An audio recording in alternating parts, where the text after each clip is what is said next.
Jimmy Akin's Mysterious World is brought to you by the Star Quest Production Network and is made possible by our many generous patrons. If you'd like to support the podcast, please visit sqpn.com/give. Previously on Jimmy Akin's Mysterious World. For thousands of years, there have been efforts to help people who have difficulty communicating find ways to do so. Today, there are a vast array of what are known as augmentative and alternative communication, or AAC systems, and they've brought hope to many. In the late 20th century, one form of AAC appeared known as facilitated communication. More recently, a system known as the rapid prompting method, or spelling to communicate, was developed. These techniques seemed miraculous, and they suddenly let people who were previously thought to be severely mentally handicapped to communicate. But these techniques proved controversial. So what are facilitated communication and spelling to communicate? How do they work? And what's the truth about the controversy surrounding them? There are a variety of forms of augmented and alternative communication, or AAC. Many of these methods are currently in use and benefit many people, such as Stephen Hawking's cheek-to-voice interface. There is also good hope that they will benefit many more people in the future, and we may get a cure for such communication problems through brain-computer interfaces like Elon Musk's Neuralink. Until then, we need to make do with what we have, and two proposed methods are facilitated communication and spelling to communicate. We have significant evidence that facilitated communication does not work, and that the messages obtained through it are actually produced by the facilitator's subconscious. However, the evidence is more mixed when it comes to spelling to communicate. There are definitely reasons for caution. It uses a lot of the same techniques or similar principles to what's in facilitated communication, and we need to do authorship studies to find out, are any of these children actually communicating their own thoughts, or are the messages originating in the subconscious of their partners? There, though, is also reason for optimism, but the only way to sort that out is to do more scientific research. And I think that proponents of this method have an ethical obligation to support that research. And Jimmy, what's our next episode going to be about? Next week, we're going to have paranormal mystery. We're going to be looking at the most popular podcast of 2025, and it directly involves spelling to communicate. So next week, we're going to be looking at the telepathy tapes. You're listening to episode 371 of Jimmy Akin's Mysterious World, where we look at mysteries from the twin perspectives of faith and reason. In this episode, we're talking about the telepathy tapes. I'm Dom Bettinelli, and joining me today is Jimmy Akin. Hey, Jimmy. Howdy, Dom. Folks, be sure to stick around for the end of the episode, as we'll have your feedback on our recent episode on the Lost Scriptures, First Esdras. But first, in 2024, a new podcast appeared. It was called The Telepathy Tapes, and by Christmas, it had become the #1 podcast in the nation, scoring even above Joe Rogan. The podcast focused on a group of non-speaking autistic children, but their parents reported that they had extraordinary abilities, including telepathy, and they told many amazing stories about them. So, what happens on the telepathy tapes? What claims are made, and how credible is it all? That's what we'll be talking about on this episode of Jimmy Akin's Mysterious World. So, Jimmy, what do you want to say to begin? Well, I first heard about the telepathy tapes a few months ago. It was so popular that once it appeared, I quickly started getting messages about it, and people wanted to know what my take was, which isn't surprising since it's a mysterious topic, and I'm the creator of Jimmy Akin's Mysterious World. It took me a while to listen to the episodes, and then it took me a while to get around to writing the script for this episode, but it's finally here. So today we're going to be discussing the telepathy tapes, and I'll give you my perspective. And how do you want to proceed? Well, the Telepathy Tapes has released its first season, which consists of 10 episodes that are each between 40 minutes and an hour long. They're currently working on a second season, but that's not out yet. So I thought what we'd do is go through the telepathy tapes one by one and hit the highlights. That'll give you a sense of the overall shape of the first season. Then we'll take a break, and when we come back, we'll make a list of the key claims that the show proposes, and then I'll go into analysis mode, and we'll look at the claims of the telepathy tapes from the perspectives of faith and reason. Then let's begin. What happens in episode 1 of the telepathy tapes? Well, we meet the creator of the podcast, Kai Dickens. She's a documentary filmmaker who has won a number of awards, and according to her bio on her website, kaidickens.com, Kai's fifth film, Show Her the Money, featuring Elizabeth Banks and Sharon Gless, was named one of the decade's best financial films by U.S. News & World Report. The film has won 3 jury prizes for Best Documentary, including from the Los Angeles International Film Festival. Kai recently ventured into audio storytelling with her groundbreaking podcast, The Telepathy Tapes, which explores telepathy within the non-speaking community and raises profound questions about consciousness and human potential. Lauded as paradigm-shifting and groundbreaking, the podcast has topped Apple's and Spotify's charts, claiming the #1 spot within 3 months of its release. The Telepathy Tapes is now being developed into a feature film slated for 2025. Here's how the first episode begins. Hey, what's up, everyone? This is Kai Dickens, and you're listening to the Telepathy Tapes podcast. My son said to me, I can hear thoughts. What is this phenomena happening? Why are his mind and my mind completely connected? Telepathy is the tip of the iceberg with their spiritual gifts. People don't understand that they can do this. They don't even have to be in the same room, the same zip code. For decades, a very specific group of people have been claiming telepathy is happening in their homes and in their classrooms. And nobody has believed them. Nobody has listened to them. But on this podcast, we do. Kai then relates how 4 years earlier, in 2021, she was listening to the Cosmos in You podcast when she heard about a psychiatrist named Diane Hennessy Powell.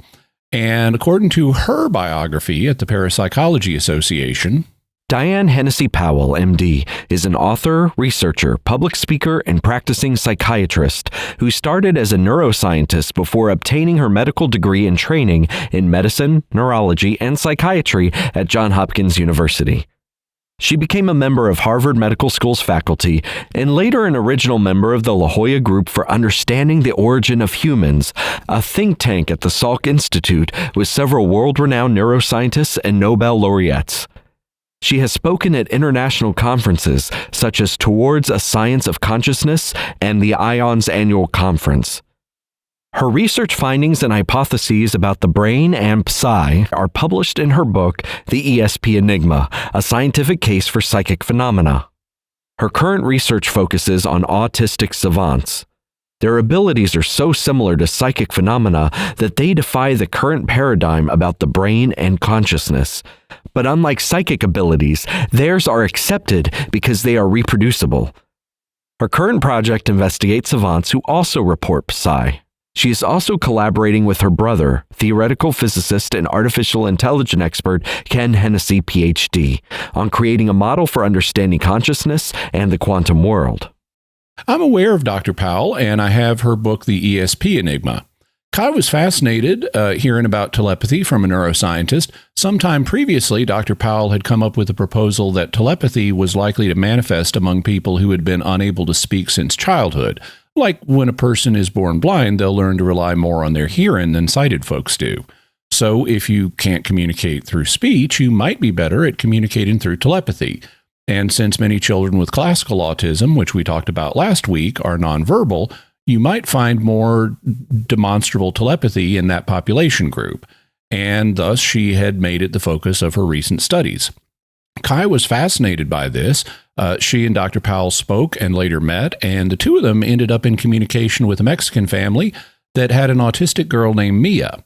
After a conversation with them, it was decided that it would be a good thing to bring them up to Los Angeles to do some formal tests. The rest of the first episode deals with the tests that they ran on Mia. Basically, they had Mia name 3-digit random numbers like 365 or 798 that Mia couldn't see. They also had her sort popsicle sticks into piles based on what color they were, even though she was blindfolded. Kai took extensive steps to avoid the possibility of cheating. She took both Dr. Powell and Mia and her family to a place they'd never been before the tests. She bought all the supplies that they would be using during the tests, and Kai even downloaded the random number generator that they used while they were at the test site, so nobody could have tampered with it ahead of time. And Mia did extremely well on these tests. They said she scored 100% correct over and over again. But despite all the precautions that Kai took, after the tests were over, Dr. Powell told her that none of the tests they did would pass scientific scrutiny. And that's our cliffhanger for the first episode. Okay, if that's what happened in episode 1 of the telepathy tapes, what happens in episode 2? Do they resolve the cliffhanger from episode 1? They do, though for dramatic reasons, they don't do so immediately. The reason is that all the tests that they did with Mia and her mother was touching Mia to help her communicate. And that gets us into the same territory we covered last episode with facilitated communication. It raises the risk that Mia's mother was unintentionally guiding her to the correct answers, and thus it disqualifies these tests as providing scientific evidence for telepathy. Dr. Powell thus put Kai in touch with a family in New Jersey. This family had a young man named Akil, and what makes him different is that he's learned to type on an iPad or a computer without anyone touching him. So Kai went to New Jersey and met Akil and his mother, Manisha. They did more telepathy tests there, and were told that without anyone touching him, Akil was able to get correct answers. We're also told something else, which is that Akil reports seeing the spirits of departed ancestors, which wouldn't be that unexpected since apparitions are a telepathic phenomenon. After all, departed people don't have bodies, they're just minds, so any way they would appear to you would be telepathic. And it makes sense that someone who's highly gifted in telepathy might be able to have contact with the minds of disembodied people as well as embodied people. But this is our first indication that the telepathy tapes is going to get us into territory that is beyond simple person-to-person telepathy with living people. If that's episode 2, what happens in episode 3? In this episode, Kai goes to Georgia, where she meets a new family. This one is headed by a woman named Katie, who has a son named Houston. He uses a letterboard to communicate, and his mother also believes him to be telepathic. In this episode, we encounter 2 claims that are noteworthy. The first is that all non-speaking or low-speaking autistic children are telepathic, not just some of them, all of them. And the second is that many of these individuals communicate with each other telepathically on something they've nicknamed the Hill. The Hill is kind of like a telepathic chat room where multiple people participate at once. So if you've ever been in an internet chat room or part of a group chat on your phone, that's what the Hill is like, only with telepathy. And there's nothing intrinsically implausible about the idea that people who are very good at telepathy might be able to establish a group chat. We've now covered the principal ideas from episode 3. What happens in episode 4? In this episode, Kai stays in Georgia, where she meets a couple more families because there's a community of families with similar children in the area. The first family we meet has a mother named Libby, and her son is John Paul, who is described as being 6 foot 8 inch tall and almost 300 pounds, so he's quite a large young man. The second family has a father named Scott, and his daughter is Lily. We're told that one of John Paul's goals in life is to marry Lily. The two get together and hang out, and based on communications attributed to them, they sound very happy together. We're also told a little bit more about the Hill. Apparently, on the day they were recording, there were 1,789 people on the Hill, which is more than normal. But apparently, word got out on the Hill about the telepathy tapes, and so a lot of people who go to the Hill were all excited and interested and wanted to talk about how the telepathy tapes could change the perception of autistic people, so a bunch of them went there to discuss it. What happens in episode 5? In this episode, Kai talks to other people who are aware of children and their telepathy, but who've stayed quiet about it. This includes teachers in schools who say that they see the children doing telepathic things, but they're reluctant to report this because they could lose their jobs and have their certifications taken away. One of them we meet is a teacher in England named Jess, and she doesn't use facilitated communication or spelling to communicate with her students. Instead, she suspected that the children were telepathic without those means, and according to her, once she realized this, the children found a way to begin communicating with her telepathically. And there's one particular student that she has a strong telepathic bond with. So with Jess, she gets information directly from mind-to-mind contact rather than using spelling. We also hear from a Chicago area teacher named Maria that the reason the hill is called the hill is that it's kind of like a pile or hill made of thoughts. And what happens in episode 6? In this episode, Kai takes a step back from interacting with the children, their families, and their teachers and such, and she instead focuses on the evidence regarding telepathy. In this episode, she principally focuses on 2 scientists. One of them is the British scientist Rupert Sheldrake, and he'll be familiar to listeners of Mysterious World because we mentioned him before. For example, we discussed him in episode 298 on pet telepathy, where we covered his work with dogs that know when their owners are coming home, and also his work with the African gray parrot in Kesey, and they talk about both of those. Kai also interviews a scientist that we'll talk about in future episodes of Mysterious World. His name is Dean Radin, and he's an American scientist who has done a lot of work on psychic phenomena and has written several books that I've got. When listening to the telepathy tapes, one of the things to note about both of these scientists is that they don't provide evaluations of what's happening with the autistic children that Kai has been visiting. Instead, they talk about other studies that have been done involving telepathy. And they might say that something is possible that's been reported with the telepathy tapes children, but they aren't quoted as saying things like, oh, I've looked at the studies that have been done with these children, and I'm convinced they are communicating, they really are telepathic. So the discussion in this episode is at a more general level. What do we learn in episode 7? Well, this episode is kind of a big one. We get a bunch of new claims in this episode. It's not just versions of telepathy that are being reported for these children anymore. Now it's revealed that they have all the different forms of psychic phenomena that parapsychologists have identified. If you'd like to hear about those, you can listen to episode 360 on the mystery of parapsychology. But now it's revealed that in addition to telepathy, the children have clairvoyance, so they can see distant places and hidden things. They have precognitive experiences, which can be a burden for many of them, learning about scary things that are going to happen in the future. They have psychokinesis, including the ability to heal other people, even from very serious diseases like cancer. And we've already covered how some of them report seeing the spirits of departed people. So they're kind of like psychic savants that display really high levels of skill across multiple abilities. One child is even reported to learn everything in a book simply by touching it. We also learn about a girl named Amelia who says that God teaches her things at night, and another who is said to visit otherworldly realms in out-of-body experiences. And just like a couple of episodes ago, when we heard about a teacher in England who established telepathic communication with one of her students, we even hear about non-autistic neurotypical people one of whom is said to have visited the hill. There's also another shift that occurs in this episode. You'll recall how in episode 1, Kai was just beginning to explore this world. She was open but skeptical about the claims of telepathy, and she took all those precautions to try to prevent cheating in the telepathy tests.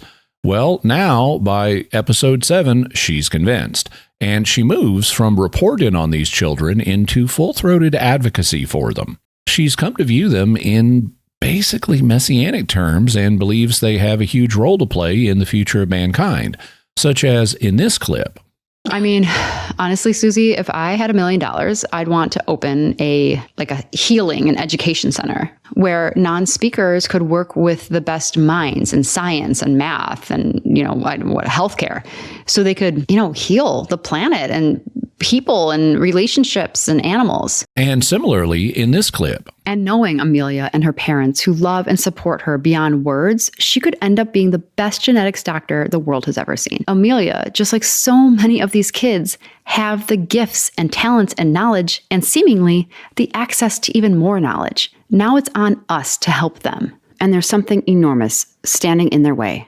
A lot of families have their school districts telling them no, they can't work with them using spelling. We actively have people working against it, saying that their typing is not an acceptable form of communication. For the life of me, I can't understand the pushback and the resistance to doing this. I get angry. And Amelia's going to change the world, as are all these other kids too. So you can really hear the advocacy happening at this point, which would, be totally understandable if these children are really intelligent psychic savants and they're being denied their right to communicate and their right to be taken seriously. After we get the set of big reveals in episode 7, what happens in episode 8? Having just pointed out the fact that many school systems won't teach spelling, do they dig into the controversy around it? Yes, this episode is devoted to the controversy, and they very briefly review some of the material that we covered last episode on facilitated communication and spelling to communicate. They acknowledge that there were problems back in the 1990s with facilitated communication. They blame some of these problems on facilitators being given inadequate training before they started working with children, and they say that the new techniques with spelling to communicate are better. But one of the things they never discuss are the blinded tests that were done, where the experimenters got the right answer if the facilitator saw the same picture as the communicator did, but where they got the wrong answer if the facilitator saw a different picture than the communicator did, or where only the communicator saw a picture and the facilitator didn't see anything.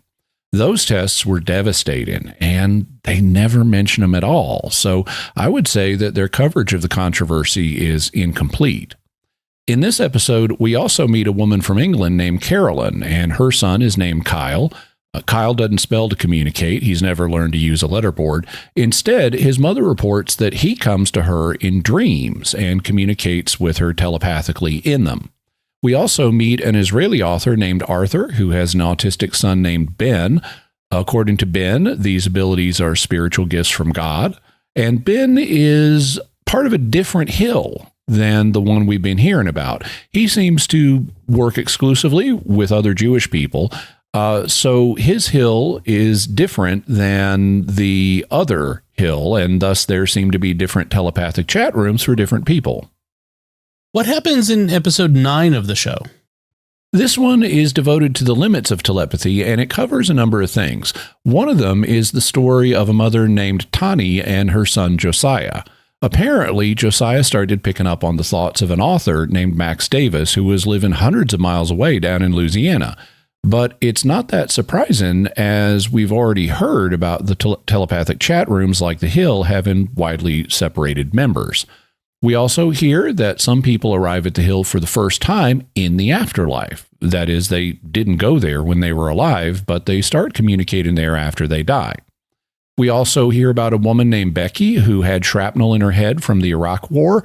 She had to have brain surgery, and after the brain surgery, she also started seeing the spirits of departed people. And then we come to the most tragic event that the podcast covers. You'll recall the young autistic man from Georgia that we met in episode 4 named John Paul, the 6'8", 300-pound guy who wanted to marry Lily. Well, on September 24th, 2023, while the show was in production, he died. He had also wanted to be an author, but on this day, he got into his family's hot tub by himself without anyone else around. He had a seizure and he drowned. We then deal with the impact of this event on the spellers he knew. According to them, John Paul knew that he was going to die in this accident ahead of time. He sensed that he couldn't do any more on Earth at this point, and he allegedly said goodbye to his friends. The spellers seemed to know when John Paul died. From the other side, he reported that he had no fear or pain during his death. And according to Lily, he still appears to her regularly and still tells her he loves her. Wow. That brings us up to the final episode of the season. What happens in episode 10? This episode is devoted to what the spellers themselves have to say. Kai asked each of them what listeners should do with the information they've learned in the podcast, and they uniformly said that people need to take them seriously, that they are fully intelligent, they just have trouble speaking, that spelling to communicate really does work, that opposition to spelling needs to stop, and some are openly angry about the way they've been treated, though most don't come across that way. They also paint a really rosy picture of humanity's future, which they envision as involving people accepting them and their abilities, which will lead to a transformation of human culture. Some of them also sound like they're almost non-human beings from another world. For example, one of them says, "My capabilities are vast and currently undefinable. I belong to the energy group of non-speaking souls working between dimensions. I descend and accept what is referred to as three-dimensional linear thought, yet I struggle with its limitations and restrictions. Matching specific frequencies allows me to access information and to transfer thought forms.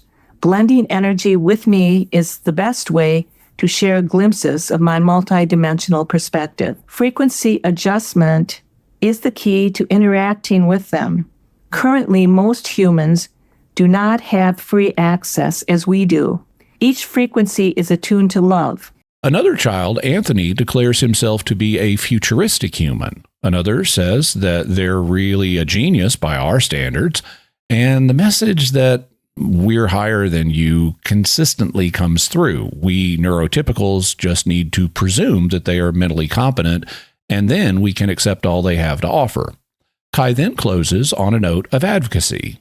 Now it's up to us to carry forward this message, to presume competence and advocate for spelling, and to work hard to change and envelop more compassion and love and unity into our lives so that we might just evolve in the way the non-speakers say we can and should. And that's how season 1 of the Telepathy Tapes ends. Right, before we get to the claims and the analysis of the telepathy tapes, I'd like to stop here and take a moment to thank our patrons who make this show possible, including Nate F., David V., Mardell B., Felix L., and Claudia S. Their generous donations at sqpn.com/give make it possible for us to continue Jimmy Akin's Mysterious World and all the shows at StarQuest. And you can join them by visiting sqpn.com/give. Jimmy Akin's Mysterious World is also brought to you by DeliverContacts.com, offering top brand contact lenses at always low prices with free delivery. Visit DeliverContacts.com. And by Rosary Army, featuring award-winning Catholic podcasts, rosary resources, videos, and the School of Mary online community, prayer, and learning platform. Learn how to make them, pray them, and give them away while growing in your faith at rosaryarmy.com and schoolofmary.com. So, Jimmy, what are the key claims in the telepathy tapes that we want to examine? Well, there are a number of them. First, spelling to communicate works. Second, classic autism is not an intellectual handicap, but a motor one. Third, some or all non-speaking and low-speaking autistic children are telepathic. Fourth, they communicate on the Hill and through similar chat rooms. Fifth, they have other psychic abilities, including precognition, clairvoyance, psychokinesis, and after-death communications. Sixth, they have so much potential that it will lead to a transformation of human culture. Seventh, that they sometimes establish telepathic communication with neurotypicals. And eighth, that some neurotypicals gain abilities like theirs as adults. Before we get to the reason perspective, what can we say about the telepathy tapes from the faith perspective? Well, I don't see any fundamental conflict between the idea of psychic functioning in the Christian faith. As we've discussed in previous episodes, doctors of the church like St. Augustine, St. Gregory the Great, and St. Thomas Aquinas were either open to or positively convinced of psychic abilities as things that God built into human nature. It's also been proposed by figures like Father Alois Feisinger that psychic abilities may be the remnants of the preternatural gifts that Adam and Eve had before the fall. And God can certainly produce the same effects that are attributed to psychic abilities. It's just that Christians have historically called them by different names. The effect that we now call ESP has historically been classified as a form of prophecy, and it includes telepathy, clairvoyance, and precognition. And similarly, the effect that we now call psychokinesis has historically been classified as miracles. Now, both prophecy and miracles can be done directly by God, but figures like Pope St. Gregory the Great and St. Thomas Aquinas also held that they were sometimes done by things that God built into human nature. For example, St. Thomas Aquinas referred to ESP as natural prophecy to distinguish it from the supernatural prophecy that comes from God. In the telepathy tapes, we heard about one speller, Ben, who suggested that these things should be looked at as spiritual gifts from God. But whether you look at them as spiritual abilities or as abilities that are built into human nature, there's no intrinsic conflict with the faith. Are there other more specific claims in the show that would be problematic from a perspective of Christian faith? There are 3 moments in the show where 2 of the many children they feature reportedly say things that could be problematic from the faith perspective. These 2 children are a girl named Amelia and a boy named Asher. Before we look at their claims, I want to point out that it is just these 2 children saying these things on the show. The other children, from a faith perspective, talk about God and angels and praying, and they stress the need for an overwhelming importance of love, all of which is very much in agreement with the Christian faith. But there are 2 children that say some things that are potentially in conflict with it. So we should keep that in perspective, as it does not represent what the majority of these kids are saying. So it's outlier data. One moment that might cause some folks to pause is this clip about the speller Amelia. She often writes in Spanish. She, in one sentence, went from Spanish to English to Portuguese. And how does she say she knows that? She'll either say God taught her or the gods, plural. And she says that he teaches her at night. Sometimes she will say she was born knowing that. And one time I did ask her, I said, so you knew it as a baby? And she said before. So whatever she was referring to. When Amelia was younger, she used to tell us that she would see the god or the gods at night and she would learn things from them. Recently, I asked her about, different religions and different gods and different things that people believed. And I asked her, do you think that there are multiple gods out there? Or is it just one god or one being that everybody has a different name for? And she typed different names. So there are 2 things here. First, Amelia refers to God or the gods teaching her. And second, she refers to a time before she was a baby. What do you make of the first one?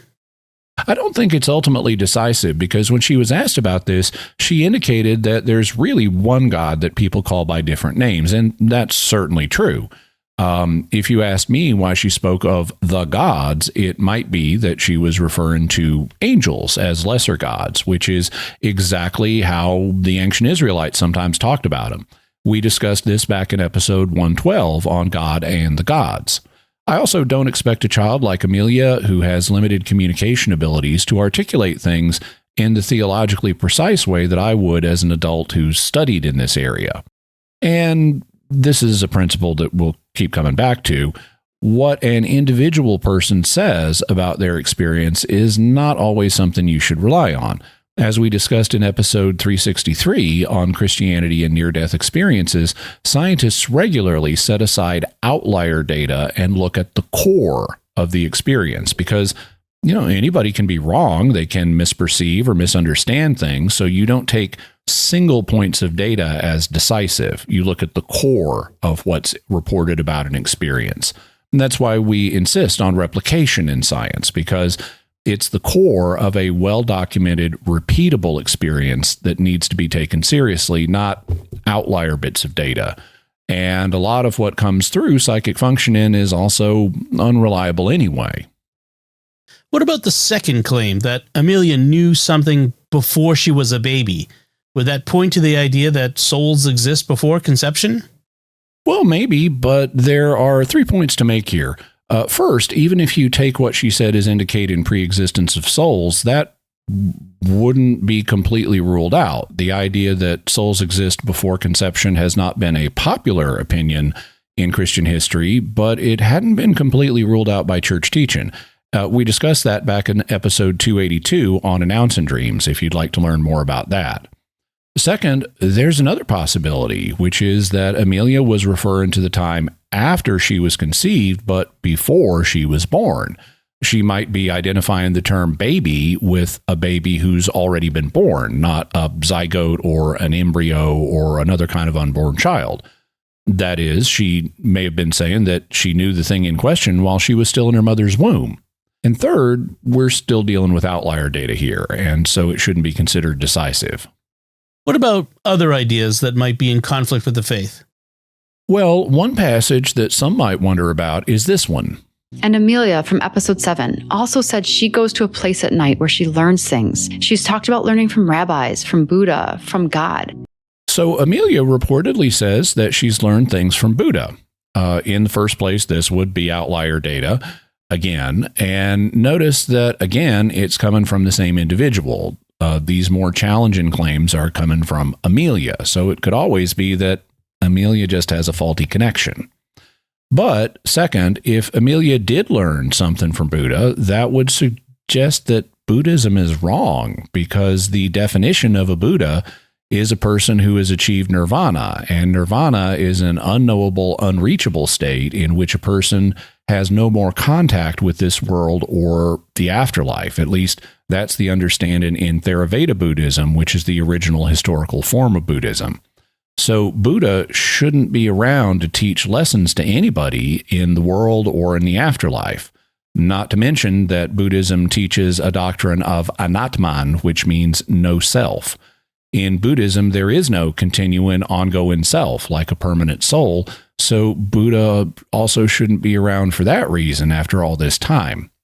Third, if, on the other hand, Christianity is right, and we do have permanent souls, and if Buddha, then Buddha would have a permanent soul, and if he made it to heaven, then he would still be available and might be able to teach people things, not things that contradict Christianity, but other things like, hey, turns out we have permanent selves or souls after all. And fourth, what this really sounds like to me is someone who doesn't really know much about Buddhism is imagining a list of religious figures that one might meet, major religious figures that one might meet, and just assuming that they could all still be available despite what historical Buddhism has taught. So that could be evidence that this is not a genuine communication. And in any case, it's outlier data and should not be considered decisive. What about reincarnation, an idea that's common in Buddhism and other Eastern religions? Do the telepathy tapes have anything to say about that? They do contain this passage. In England, Asher says he visits a place called the Realms to access information about any topic. And he talked about time when his former teacher, Jess, asked him about reincarnation. And he said, well, reincarnation, definitely yes, but he said it isn't past lives, because they're all happening at once and we're all having all of our lives all of the time, but we're just not aware of that as 3D people, but they're all going on at once and they interact with each other. So if something happens in this lifetime and you suddenly get a eureka moment and you find something out that's wonderful and amazing that you hadn't known before, that will actually have repercussions in other lives because they're all interconnected. It's all parts of our soul exploring consciousness in different ways. And we're basically building up huge amounts of information. Every new thought we have, every new idea we have. And it isn't clear what Jess is saying Asher is claiming here. It sounds sort of like reincarnation, but also sort of not like reincarnation. What Jess attributes to Asher sounds like there are groups of people who are mentally linked, and what happens with one person affects other people in the link. But it's not like you are one person and then become another person when you die. So that doesn't actually sound like reincarnation. It just sounds like a group of telepathically linked people.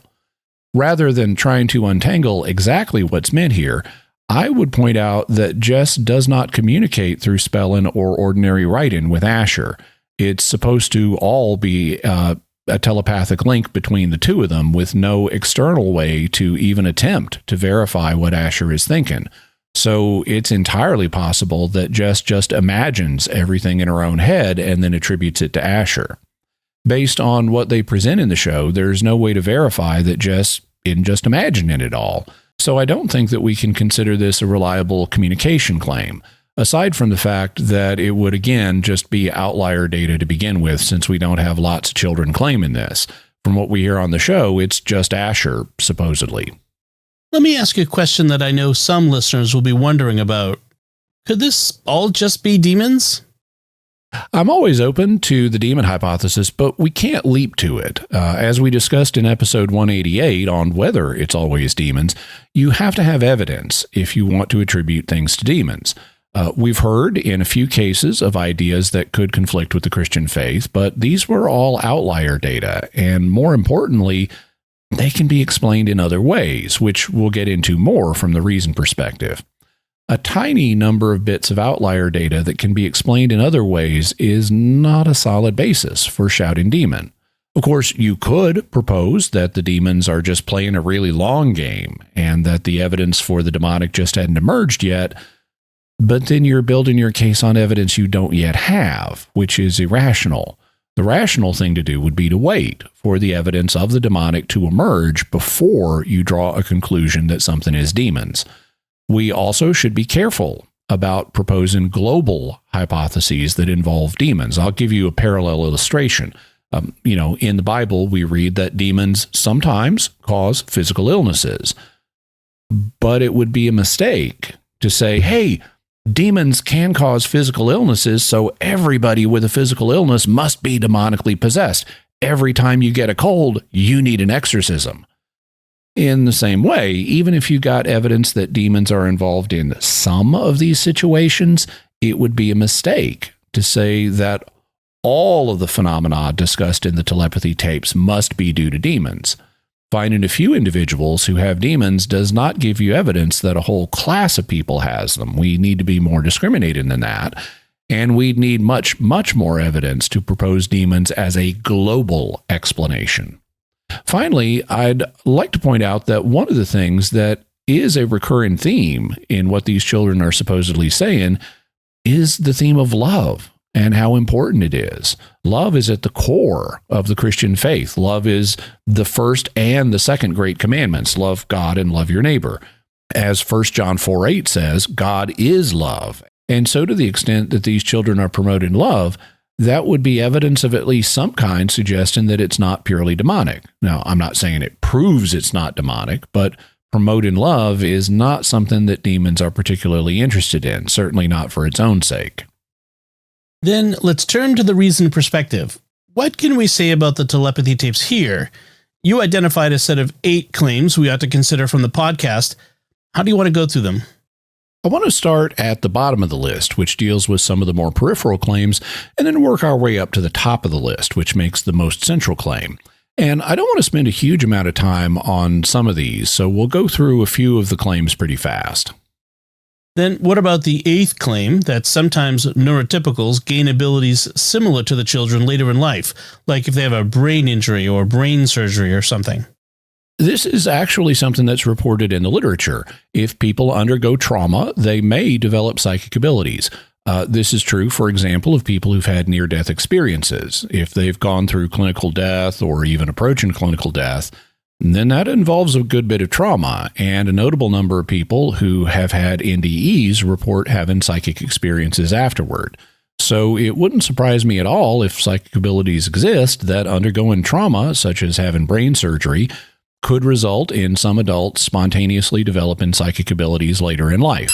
However, this is a peripheral claim in the telepathy tapes, at least in season 1, which is primarily about non-speaking children, so we won't go into this further here. Then what about the 7th claim that the children sometimes have telepathy with neurotypicals? I also don't have a problem here. There has been considerable research done on what you can call bonded pair telepathy, which is where 2 people who are emotionally close or bonded with each other can experience telepathy, like between a husband and wife or between a parent and a child. Well, non-speaking children are bonded with their parents. They may also be bonded with their teachers and caregivers.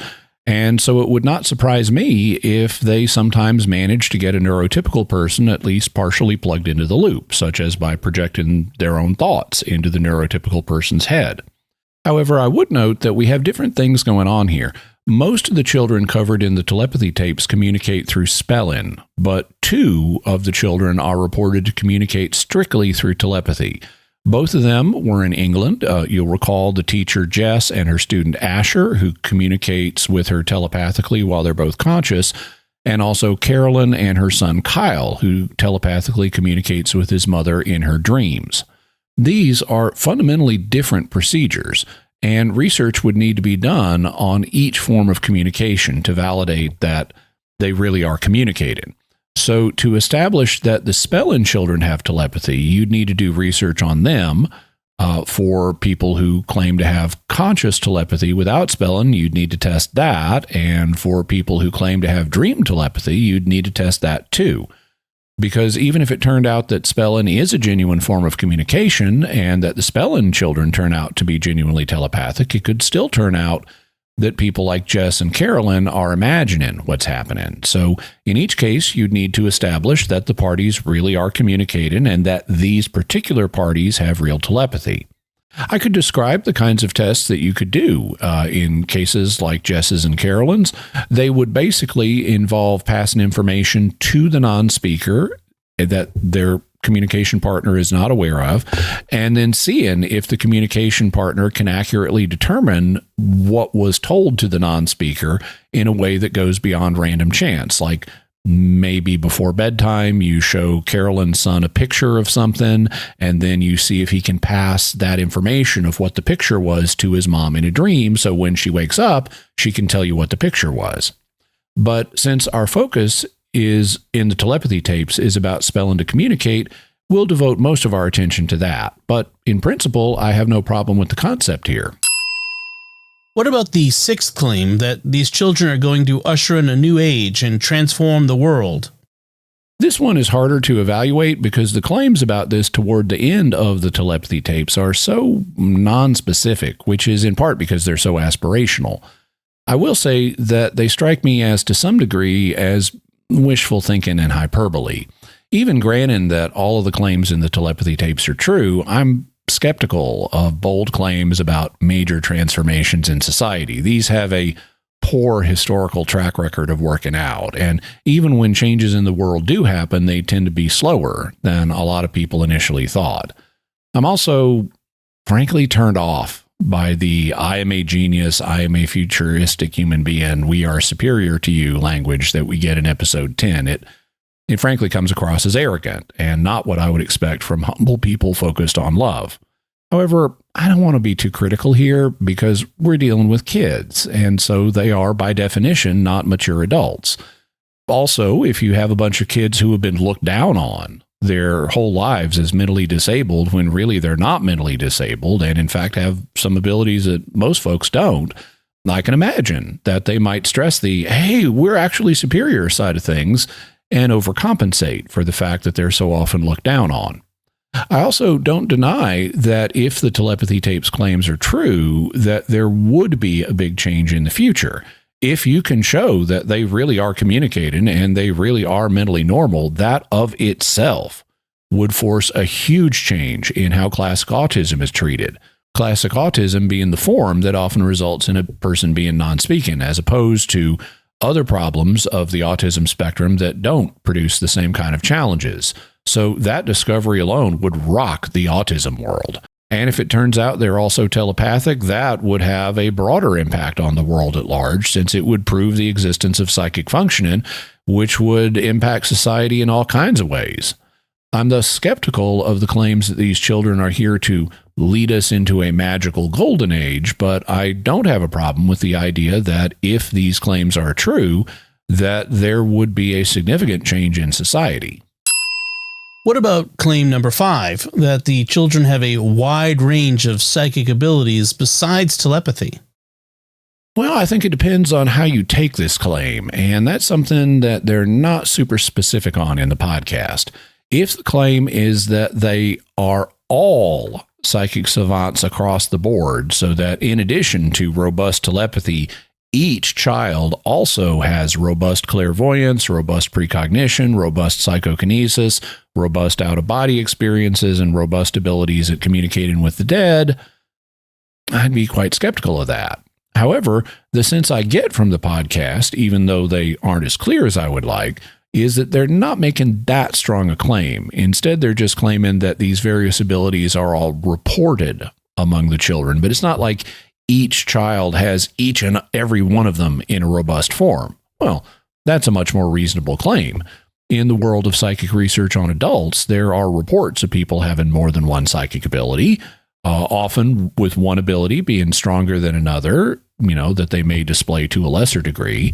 So if the kids are highly telepathic, it wouldn't surprise me that other psychic abilities are reported in the same population. I thus wouldn't have a problem with the more modest claim. How about claim number 4, that they communicate on the Hill or other telepathic chat rooms like it? Well, if they really do have robust telepathy, I wouldn't find this implausible. And people want to talk to each other. And so a child who can't communicate through speech would naturally want to find others they can't communicate with, just like people who are deaf want to communicate with other people in sign language, and not just inside their own family, but as part of a broader community of people. Well, the research on psychic functioning suggests that it's not limited by distance. Specifically, research on telepathy has suggested that it works across very significant distances. In fact, when astronaut Edgar Mitchell was on his way to our sister planet, the Moon, back in 1971 on Apollo 14, he conducted private telepathy experiments with friends back on Earth, and he got positive results that went well beyond random chance. So I wouldn't be shocked at all if highly telepathic children here on Earth who couldn't communicate otherwise started group chats like the Hill. I thus have no problem with this basic claim. Then how about the third claim that some or even all non-speaking and low-speaking autistic children are telepathic? I'm certainly open to the claim. As we heard at the beginning of today's episode, Dr. Powell proposed that non-speaking autistic children would be plausible candidates for telepathy, given the human drive to communicate.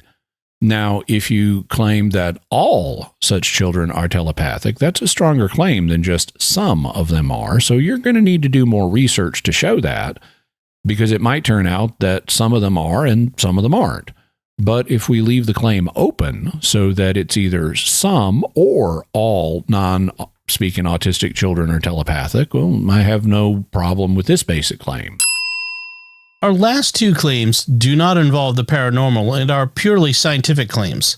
So what do you make of claim number 2, that classical autism is not an intellectual disability, but one that makes it hard for children to control their bodies in a way that prevents many of them from using speech to communicate? Well, I'm open to this. As we pointed out last episode, the 5th edition of the Diagnostic and Statistical Manual doesn't include anything about an intellectual disability in its definition of autism spectrum disorder. Now, this could simply be because of the decision to merge classical autism and Asperger's syndrome. Asperger's syndrome clearly doesn't require an intellectual disability because there are very highly intelligent people who have Asperger's. So if you're going to merge Asperger's with classical autism, you can't really include intellectual disability in the consolidated definition. And I know some individuals who think that the two should not have been merged. For example, Dr. Powell thinks that the merger was a mistake and that autism and Asperger's are really two separate conditions. If that's the case, then it might turn out that autism does involve an intellectual disability, even though Asperger's doesn't. That's not necessarily what Dr. Powell thinks, as I understand it, but it would be a possibility. I'd thus say that I'm open on the issue of whether classical autism involves an intellectual disability or a neuromotor disability that prevents communication. The way to sort that out is by making sure that we have a reliable means of communication with people who have classical autism so that we can assess their intelligence. But I have no problem with the claim itself. We simply need to do the research. Then let's go for the big one. Claim number 1, that spelling to communicate is a reliable means of communication with non-speakers. Almost everyone involved in the telepathy tapes uses spelling to communicate, so the truth of almost all the claims it makes depends on this. This is really the linchpin of the whole series. What do you make of spelling to communicate? Well, as we covered last episode, I'm open, but more research needs to be done. Last episode, we saw that there were serious problems with the related practice of facilitated communication back in the 1990s. It was not a reliable means of communication. After a series of accusations of sexual abuse, the courts got involved and testing was done to determine who was the actual author of the messages that facilitated communication produced. Was the author the non-speaking communicator, or was the author the facilitator, even though the facilitator didn't realize this? And as we saw last week, it turned out that the actual author was the facilitator. This was established by showing things and then asking what things had been shown. If you showed both the facilitator and the communicator a picture of a dog, then the message would say DOG and be correct.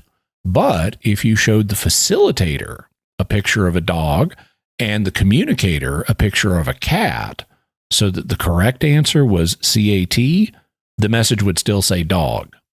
And if you showed the communicator something like a key and you showed the facilitator nothing at all, then the message would not come up with the correct answer either.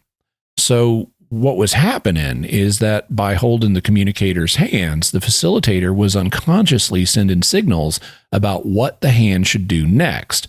And the communicator was picking up on these signals, so the facilitator was the real author of the messages. This relies on what's known as the ideomotor effect, which occurs when our subconscious causes tiny involuntary movements that we're not consciously aware of. It's also what powers Ouija boards, and it's easy to demonstrate. You can watch last week's episode for a demonstration of the ideomotor effect that I did using a pendulum. So facilitated communication did not work. But it's claimed that the rapid prompting method or spelling to communicate uses improved methods. For example, they don't, at least typically, hold the communicator's hand anymore. And they're meant to go through a process that's aimed at them eventually getting to where they do independent typing on a speech device that nobody is touching, though not all spellers get that far.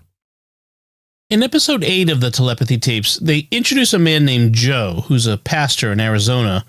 And he says that he looked into the scientific literature, and he states that there were a lot of negative findings about facilitated communication back in the 1990s, but that there are now more than 100 papers looking at spelling to communicate that are more positive. He states that they're saying, wait a minute, we missed something here. The problem is that they never name these papers in the telepathy tapes. They don't provide links to them in the show notes. They don't indicate what publications we can find them in. They don't give us the names of the researchers, and they don't give us keywords that we can use to search the medical literature to find them. There's also a problem in that Joe may be confusing two different things. There have been studies on spelling to communicate that look at some aspects of it. But what there have not been are studies that look at the authorship question, which is what you need to look at to show that this form of communication works. In the Skeptical Inquirer, Stuart Weiss writes, "What about those 100 papers? First of all, there aren't 100 such papers. Second, none of the papers that do exist in support of these newer letterboard methods employ the simple test of authorship that produced the negative results in the 1990s. Not a single one. Apparently, the proponents of the new methods have learned a lesson from the 1990s: don't submit to testing.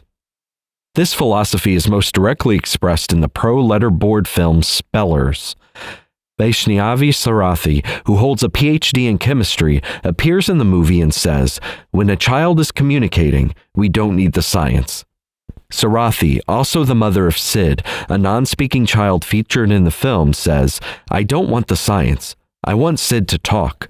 I don't care about the science. I know that Sid is talking." The attitude adopted in Spellers and in the telepathy tapes is one of belief over evidence and strident advocacy over open-minded questioning. So it seems that the needed studies of authorship have not been done. What about the suggestion that Weiss made that the advocates of spelling learned the lesson from the 1990s not to have testing done on their procedure? What do you make of that? I understand why Weiss might think that, but I prefer not to speculate on other people's unstated motives. I prefer to see what the advocates of spelling have to say for themselves about why the testing hadn't been done. So we'll look at that in a bit, and we can see if the reasons they offer are persuasive or not. There's also a difference between the situation now and the situation then.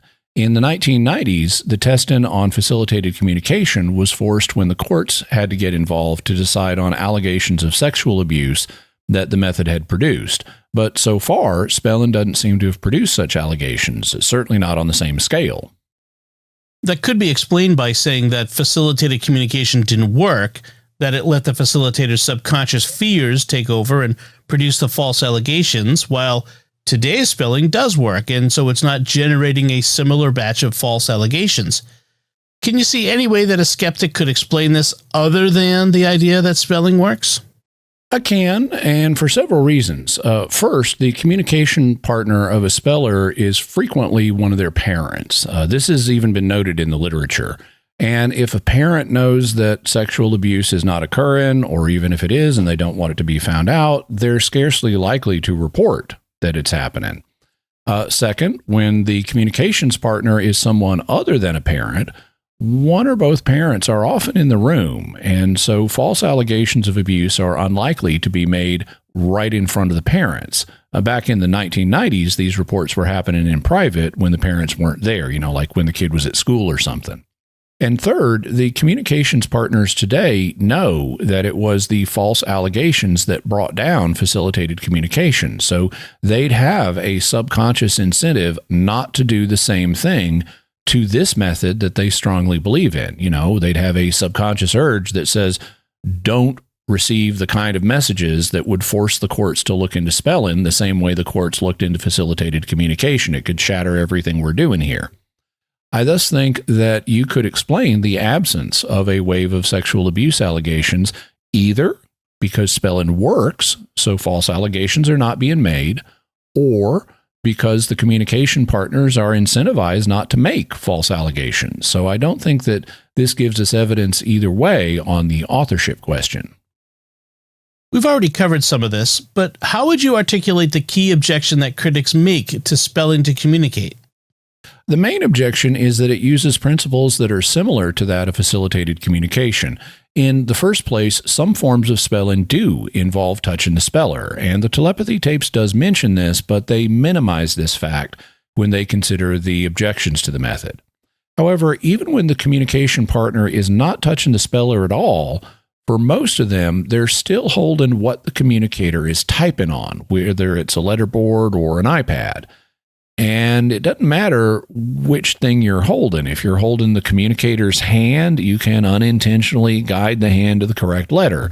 And if you're holding a letterboard or an iPad in front of the speller, you can unintentionally move the letterboard so that the speller hits the right letter. So you still have an opening for the ideomotor effect, and you need to do authorship testing to show that that's not what's happening. However, the Spelling to Communicate community has thus far resisted doing authorship testing. Why is that? How do advocates of spelling explain that decision? Well, as we heard, they say things like, I know this works. I see my own child communicating. Some of them say if you see your child communicating, you don't need science to prove it to you. They also may say that it's degrading and dehumanizing to assume that these children are intellectually handicapped and that as a matter of human rights, we need to presume competence on the part of these children. Some may also say that you need to believe in the children for them to perform. If you don't, if you do rigorous tests on them, then, well, that'll make them nervous and they'll get dysregulated and then they'll fail the tests. How would a skeptic reply to these claims? Well, to the claim that they see their own children communicating, so they don't need proof, a skeptic would say a couple of things. First, well, that's exactly what many people who used facilitated communication said. They really did believe their children were communicating until the false allegations of sexual abuse that forced the matter to be tested. And second, you may not personally need evidence that this works, but if you want people to believe what you claim your child is saying, like your child is a genius who is highly telepathic, well, then you need to offer those people evidence that this communication method works. Otherwise, they have no reason to accept such startling claims. Further, if you want society to accept that Spelling to Communicate works so that other people accept the messages that come through it, so that Spelling to Communicate becomes an accepted practice, so that people in schools and institutions will use it, and so that the taxpayers will pay for it, to be given to children, well, then you need to provide evidence that it works and that the children are the real authors of the messages. What about the second claim advocates make, that it's dehumanizing not to presume competence on the part of the children? A skeptic could respond by saying, I'm not making that presumption at all. I'd be delighted if it turns out that classical autism doesn't involve an intellectual disability, but just a purely neuromuscular one. If we can establish that, we can get these kids the kind of help they really need. So a skeptic can be happy to presume competence for the purpose of testing. That would be one of the hypotheses that needs to be tested, that these children really are intellectually competent and they have totally normal intelligence. Now, let's test the hypothesis and see if it holds up. What about the third claim advocates make, that if you do the tests, it will make the children nervous and cause them to melt down so that they fail the tests?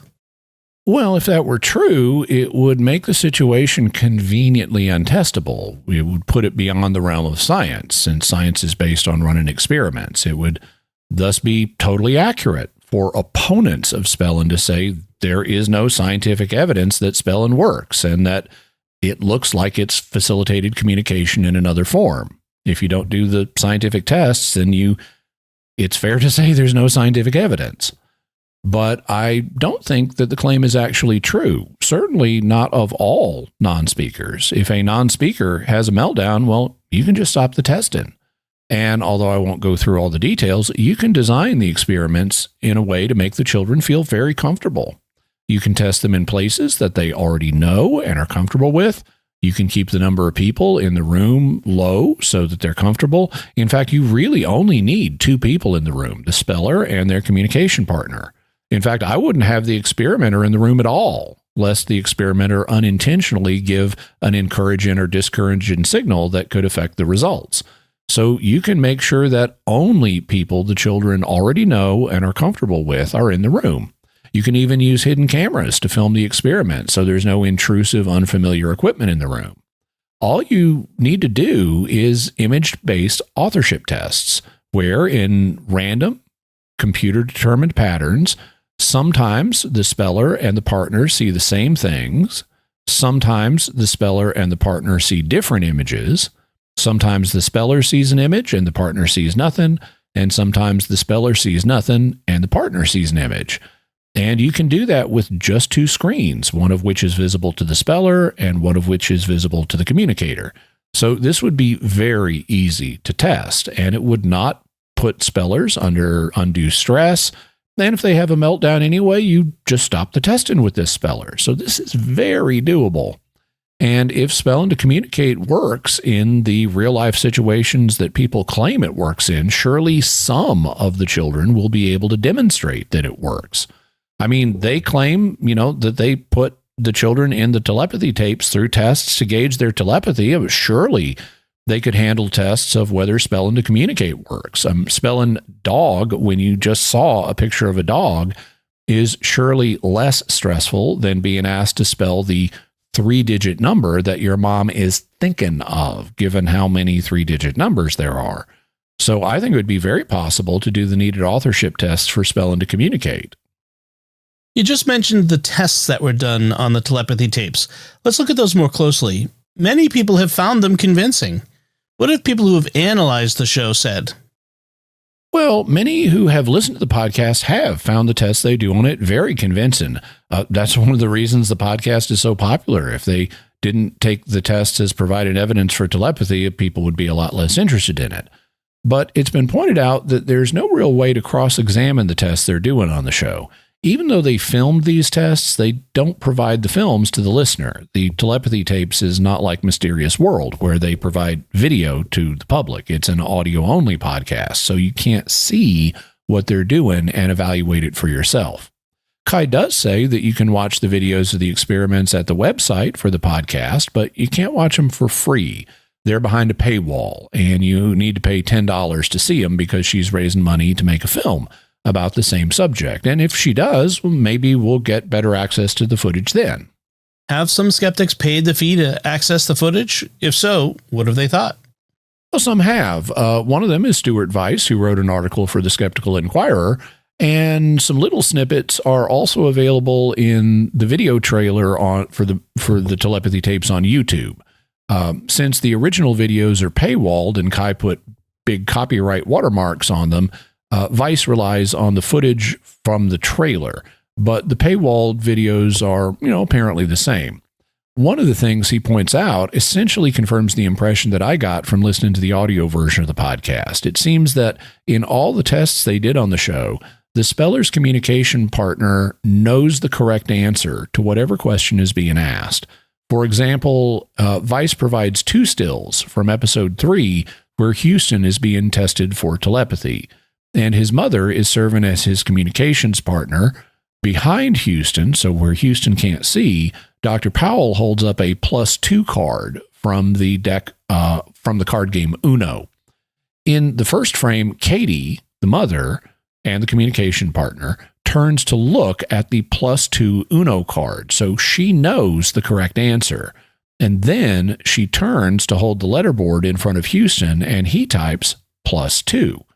Now, you could explain that as Houston is reading the information out of Katie's mind, or you could say that Katie's ideomotor effect is controlling the positioning of the letterboard so that when Houston pokes forward, the letterboard intercepts him in such a way that it selects the plus and then the 2. Both explanations are equally good the way this test has been set up. So this kind of test doesn't provide evidence for telepathy in particular, and this is apparently typical for the tests they do on the telepathy tapes. Vice also provides an illustration of a test that was done with Mia, the little girl from Mexico, in episode 1. Vice describes the test this way. The psychic test that so impressed the cinematographer in episode 1 involved a blindfolded girl sorting colored popsicle sticks. The basic setup is shown in figure 2. Another screenshot taken from the trailer. The girl is seated at a table with 4 different colored popsicle sticks, and she is blindfolded. In the paywalled test video, the girl's mother is seated on a couch next to her, and the mother's hand is on top of the girl's blindfold. For each trial, the mother hands the girl a popsicle stick, and the girl's job is to move her hand left or right to the correct spot and drop the popsicle stick. The mother's hand is on the girl's forehead the whole time, and of course the mother can see the array of popsicle sticks on the table. To my eyes, the mother appears to move the girl's head back and forth as a prompt to where she should drop the stick. In one case, when the girl was hesitant and the correct pile was to her far left, the mother appeared to be pushing the girl's head very far to the left side. It's possible that the girl is in charge and the hand is just riding on the forehead. But in that case, what is the mother's hand doing? The film clip provides an obvious alternative, non-psychic explanation for what is going on, but it is never explored. The filmmakers accept the results on face value. No one ever asks, can she do it without your hand on her head? And that's a really important question. Here, we aren't even doing something as complicated as spelling. So why does Mia need to be in physical contact with her mother? Could someone say that Mia needs contact with her mother because that human contact helps her slow down her autism and function? That was one of the claims made by advocates of facilitated communication, as we heard last episode, that the human contact helps them focus and slow down.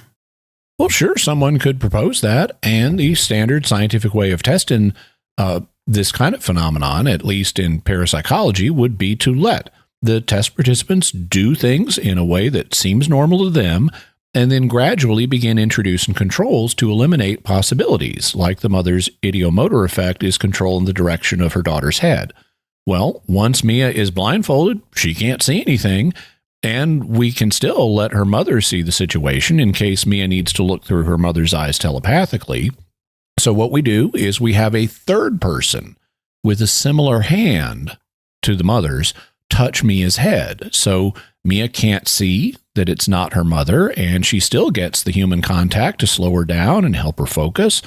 But we blindfold the third person so that they can't see what color stick Mia is holding and thus can't direct Mia's head where to go.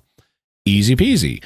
We've thus introduced a simple change that controls for the possibility that Mia's mother is unconsciously guiding where Mia's head goes to signal where to drop the stick, and while giving Mia human contact that supposedly will help her in this situation. And if the claim is made that, well, Mia might be frightened or dysregulated by a person that she's not familiar with having her hand on her head, that she could pick up telepathically, well, we'll just have the third person who's blindfolded be another family member that she's already comfortable with. What about situations where the parent is not physically touching either the child or what they're using to communicate? In episode 2, Kai introduced us to the mother, Manisha, and her son, Akil. Dr. Powell had recommended them to her because Akil doesn't need to use a letterboard. He can type on an iPad. And once in episode 2, he was doing that when he wasn't near his mother. Well, this is true, and it could be that Akil is able to communicate in a way that spellers using letterboards don't. It also could be true that he is telepathic.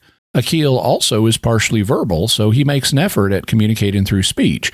Even though he often can't say the whole word, Manisha listens to what he says and interprets it. But that's a subjective process, and Manisha might be hearing what she wants to hear. In an article for The New Yorker, Elizabeth Weil also visited Manisha and Akil and did her own telepathy tests. She reports, in her living room, Manisha handed me half a dozen slips of paper and told me to write a word or a sentence on each. While I sat on the couch writing, Akil grew agitated. He ran down the hall and returned, slapped a hand against his chest, and yelled, "We will show you ma vie very good. We will show you my mind is very good." Manisha tried to calm him. "Just one or two, that's it, okay? Don't worry. Just one or two, that's it." Akil wrapped a blanket around his shoulders, then settled on the rug with his iPad. Manisha glanced at a slip on which I had written, "My husband is going surfing today." Then she sat down next to her son. "Okay, big sentence," she said. "Okay, we'll try." Akil shouted, "I will tell what I'm my mind. I will tell you what's in my mom's mind." "You tell her what is it? What is it?" Manisha said. While Akil typed on his iPad, Manisha sat on the edge of his peripheral vision, not touching his wrist, but rocking her torso like a joystick. She also balled her fists with one finger sticking out of each and pointed up, down, to the side. "Mama haba Akil called out as he typed. "My husband is," Manisha said, consolidating and translating. Go ka fo fa fo Sophie." From this, Manisha pronounced, "My husband is going surfing." She sounded relieved. Okay, so that's not a particularly convincing test, but that could be due to Akil's speech limitations, and maybe only Manisha can understand his clipped words correctly. "Give me one word," Manisha said to me. "He's feeling that unbelief. If you are questioning, you need to change your questioning." I apologized for the skepticism inherent in my role as a journalist. Then I handed Manisha a slip that read strawberry. This time, instead of typing, Akil just sat for 10 seconds, blanket around his shoulders, iPad on the rug before him. Akil, Manisha said. 10 more seconds passed. Akil typed no letters. Manisha said, "Strawberry, very good." So this test was also a fail. Akil didn't type or say anything, but Manisha eventually said the word and then said, "Very good," perhaps to reassure Akil. So they did a third test. She asked me to choose a shorter word. I wrote pepper. When Akil returned, he typed AAAEPDABA. So this test was also a fail. Elizabeth wrote the word pepper, and Akil typed a meaningless string of letters that did not resemble pepper. Elizabeth continues, "I felt terrible for coming. New person. He can catch that emotion. He feels that uncertainty," Manisha said, her voice tightening. "If you have 1% doubt, if you have that, he can catch it." My presence put a tear in the survivable world Manisha had constructed. Voice recorders and reporters' notebooks had no place here. I apologized and called a lift, as she clearly wanted me to go.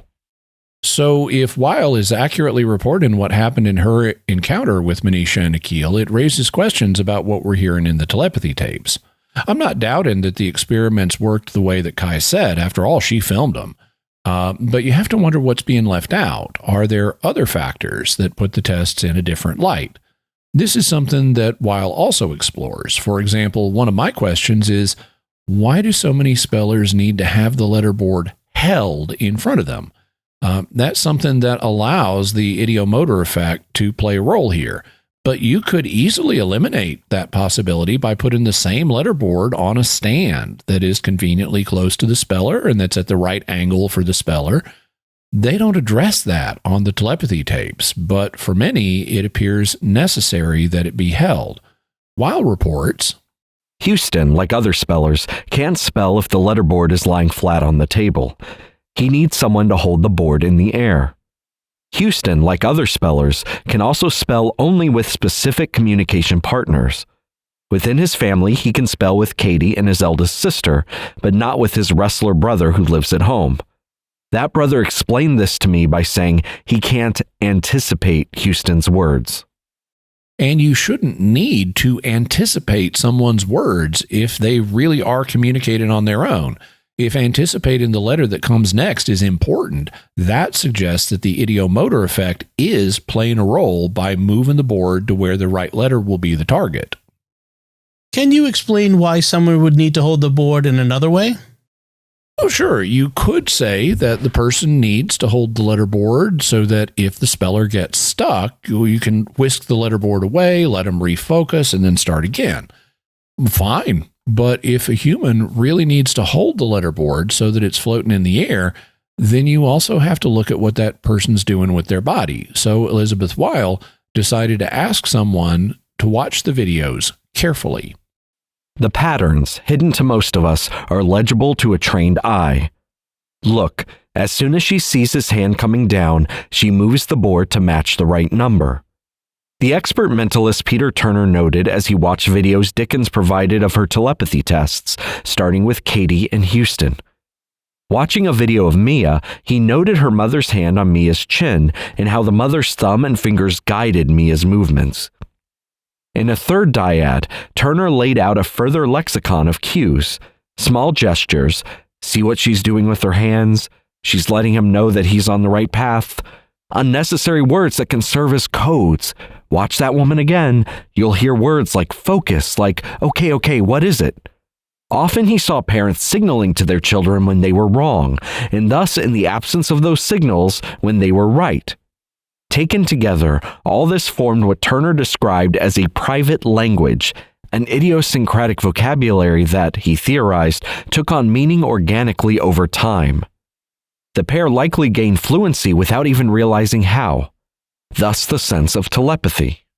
And this is not just something that this expert noticed. You'll recall that in episode 6 on the scientific evidence for telepathy, Kai brought on scientists Rupert Sheldrake and Dean Radin, but they talked about telepathy and children in general terms. They didn't provide any evaluations of the experiments that Kai had done. But in Elizabeth Weil's article, we read this. On the podcast, Dickens thanks Dean Radin for raising the legitimacy of telepathy worldwide through his commitment to the scientific method and rigorous statistical analysis. But in watching the videos of Dickens's tests, Radin observed no credible evidence of telepathy.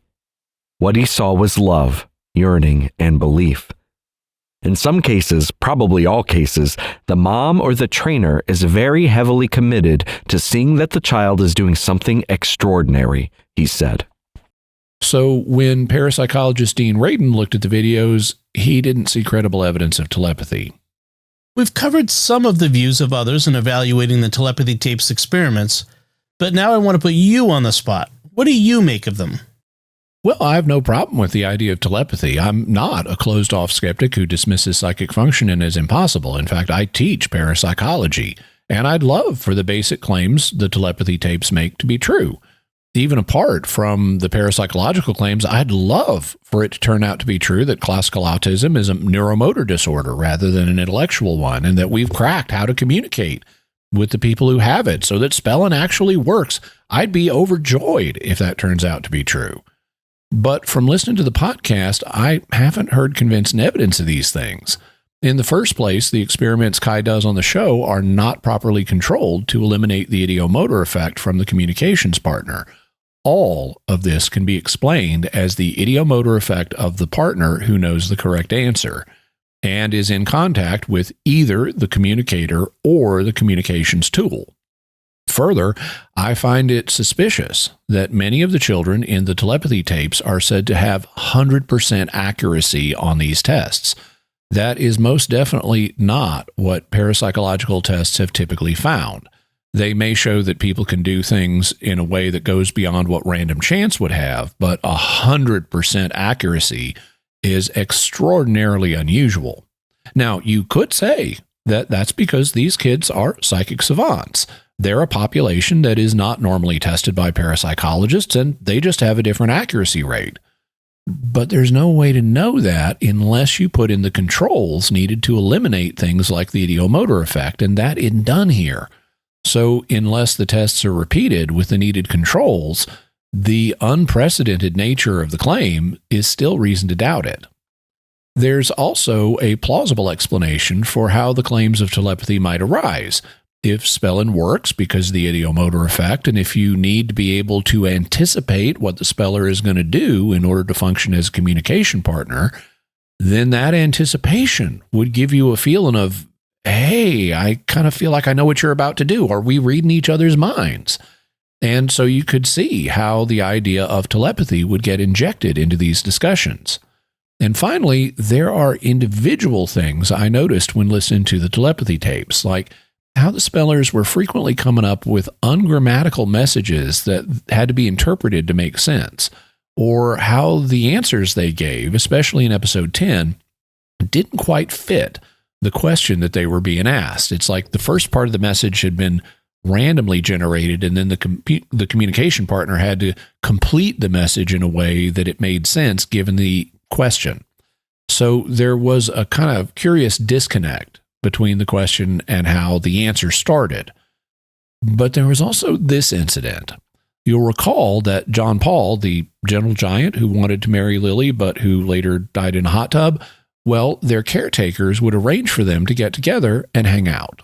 At the end of one of these dates, the therapist asked John Paul and Lily if there were any final words they wanted to say to one another. And this is what they spelled. A lot. I love you. I love you too, Lily. I'm happy we got to spend today alone. Same. It's the best. I wish we could find more days like this. Me too, my love. How is your family doing? They are annoying, but good. How about yours? LOL. You're so funny. Thanks, my love. I try for you. You make me so happy. When I received this exchange, I wrote to Lily and her dad via text message and asked why she needed to ask about John Paul's family. Wouldn't she already know the answer to that if they're speaking mind to mind? This is what Lily wrote back. I love that you're being mindful of thoughts of skeptics, and you are right to think that not all questions are necessary to ask. While I did know the answers, our conversation was being helped not through mind-to-mind communication, but through a spelling partner, so it seemed totally normal to ask this. And then her dad Scott followed up with his own text saying, it's almost like they let us in on these little conversations for our benefit, not theirs.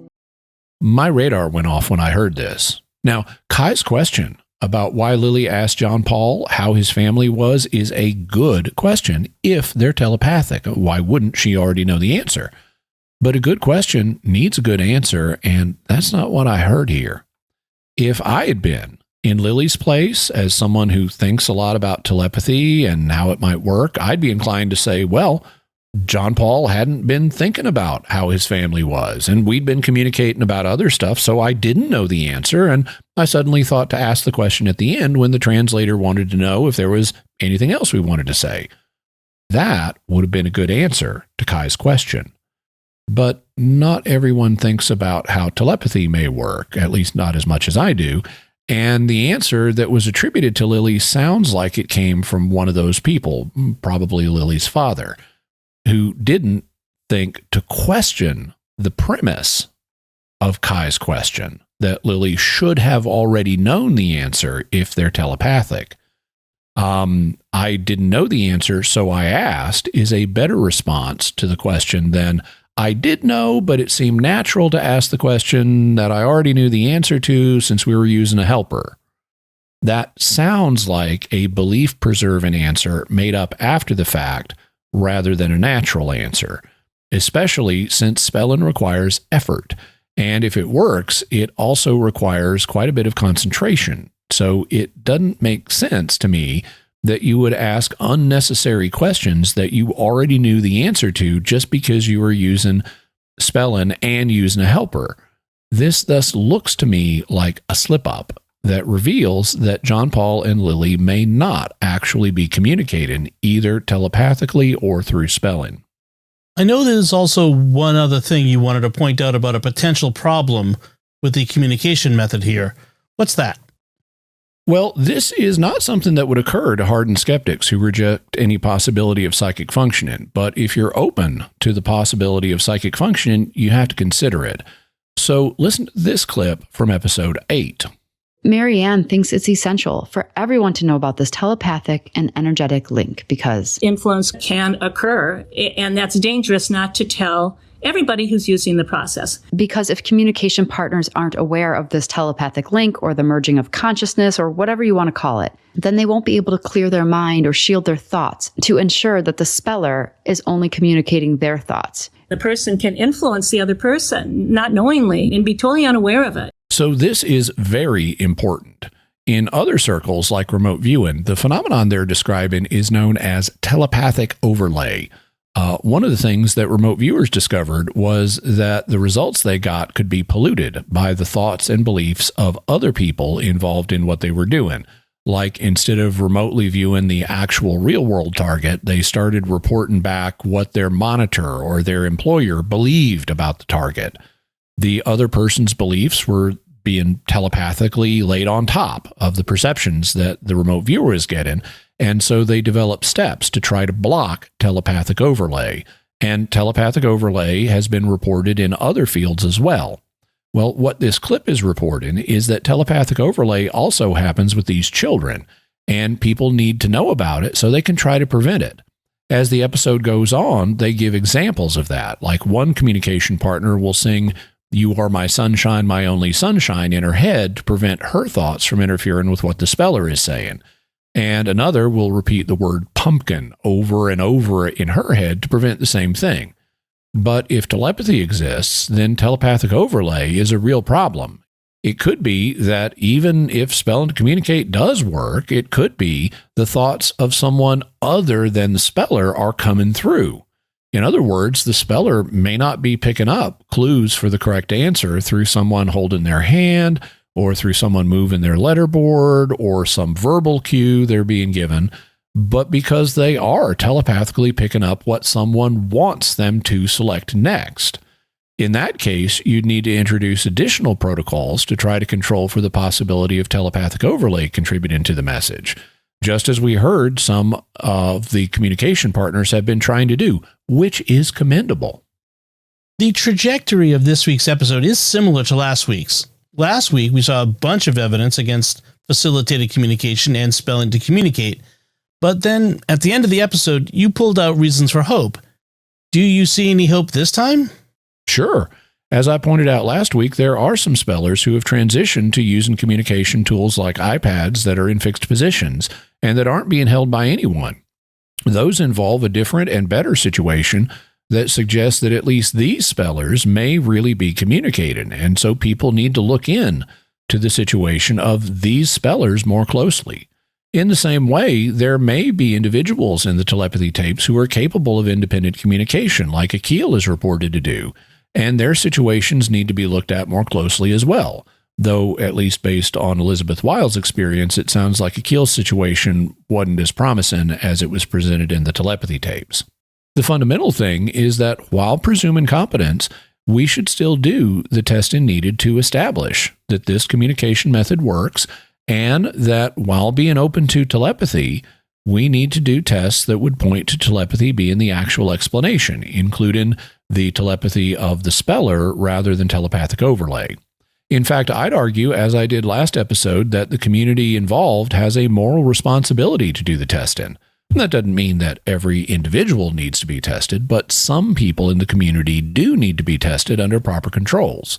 If spelling works, then people need to know this so that it can help as many potential spellers as possible. And if robust telepathy and other psychic powers exist in these children, then people need to know this so that it can benefit as many people as possible. So I would say that there is a moral responsibility to do the kind of tests that are needed to show these things. To refuse to do them will unnecessarily keep the spelling community small, harming many children who could benefit from it, and it will unnecessarily keep psychic functioning in the shadows, harming many people also. So my message to the believers in the claims made in the telepathy tapes is get off the fence and do the needed tests. That way, if you're right, everyone can benefit, and if you're wrong, we won't be wasting everyone's time on a false view of reality. You've now given your personal views, but let's step back from your personal views for a moment. How have other people reacted to the telepathy tapes, whether they believe in psychic functioning or not? Well, it's been mixed.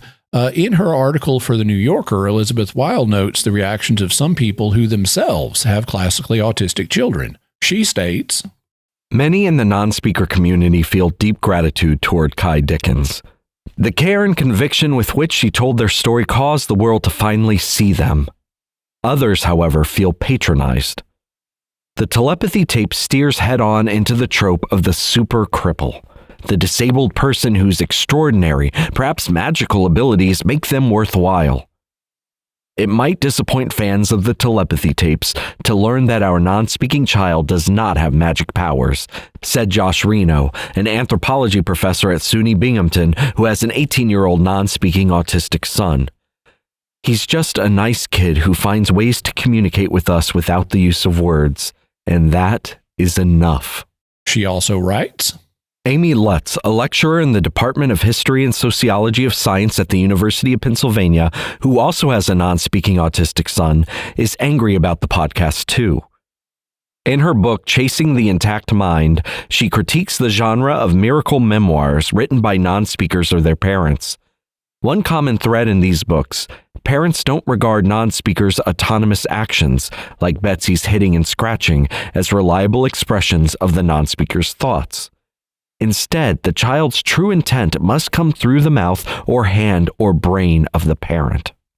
And that's something we discussed last week, where we saw a video of a non-speaker whose mother was interpreting away as she pecked at a letterboard, while at the same time, the non-speaker was clearly distressed and saying things like, "No more, no more."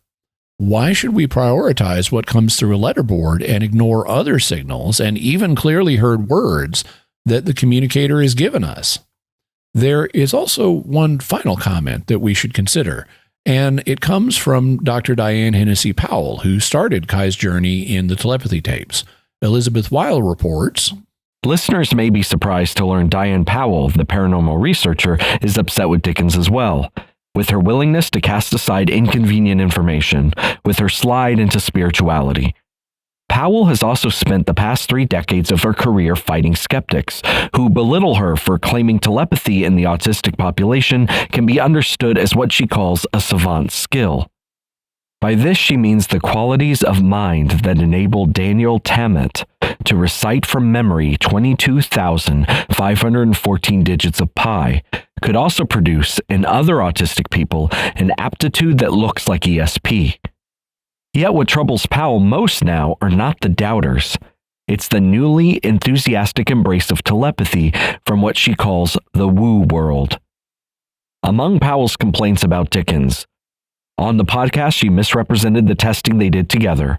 For example, when Powell and Dickens visited Atlanta in 2022, they tested Houston's ability to communicate mind to mind with another non-speaker. Those tests failed. Neither of the non-speakers could identify what the other was thinking. Dickens and Powell brought on the trip a psychologist named Jeff Tarrant, who collected QEEG brain scan data. By attaching electrodes to a non-speaker's head, both in a baseline state and while the podcast subjects claimed telepathy was happening.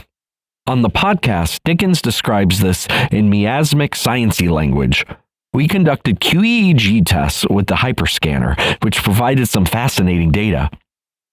But when I called Tarrant, he told me the brainwave data he collected produced no meaningful findings at all. Powell and Dickens haven't seen each other in over 2 years. Powell feels used. Dickens, she said, invoked my name, my reputation, my credibility, my credentials to further her anti-scientific project. So Dr. Powell, who inspired Kai to get into this area and who inspired the initial episode of the telepathy tapes, has said that she feels used, that Kai used her reputation on these matters, that what Kai is doing is unscientific, and the two of them have not seen each other in over 2 years, which is a significant reason for caution about the telepathy tapes. You've stressed several times that you think new tests need to be done. Do you see evidence that such tests may be done in the future? I do. On her website, Dr. Powell has a page dealing with future telepathy experiments, and it states, Are you interested in participating in Dr. Powell's university-backed telepathy tests and fit within the autistic population? If you know an autistic speller who demonstrates telepathy and can either type independently into a device or spell with a communication partner who is not their telepathic link, please email Dr. Powell's research assistant. So this is good. They're controlling for the possibility of the ideomotor effect by looking for people who can either A, type into their independent device with no one touching it, or B, who can communicate through someone other than their telepathic partner, so that their communication partner can be blind to what their telepathic partner perceives. The page goes on to state, Proof that the phenomenon I'm witnessing is telepathy would require the elimination of any possibilities of subtle cueing. This means being able to test the child and parent clinician in separate rooms or with a larger divider separating them. Given the extreme sensibility autistic children have to change and new people, this could not be done on my initial visit. However, using behavioral strategies, we can work towards the ideal protocol before filming the next set of experiments. So this is also good. Dr. Powell seems to be continuing towards the kind of experiments we need to show that telepathy exists and that these messages are not simply produced by the unconscious of some individuals. So Jimmy, what's your bottom line here? The telepathy tapes make several startling claims. I understand very much why the parents of non-speaking autistic children would find these claims appealing, and I think that anything that encourages interaction between the parents and the non-speaking children is good.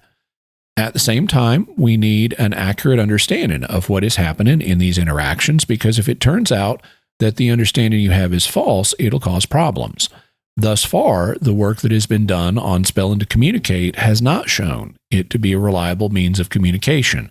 The needed studies on authorship of the messages have not been done, and they would be very easy to do. Advocates say that resistance to spelling needs to stop, but before resistance to spelling can stop, resistance to doing authorship studies must stop. Without authorship studies, we can't know if spelling really works. If spelling doesn't work, the claims of telepathy and other psychic functioning in these children also don't work. And if these children are not robustly psychic, building a fantasy narrative around them does not help them or anyone else. What ultimately matters here is what's true. Figuring that out is what's best for the children so that they can be helped in the best way possible. It's best for the parents and the teachers, and it's best for society at large. So what we need to do are open-minded and scientifically accurate studies, both of authorship and of telepathy in these children.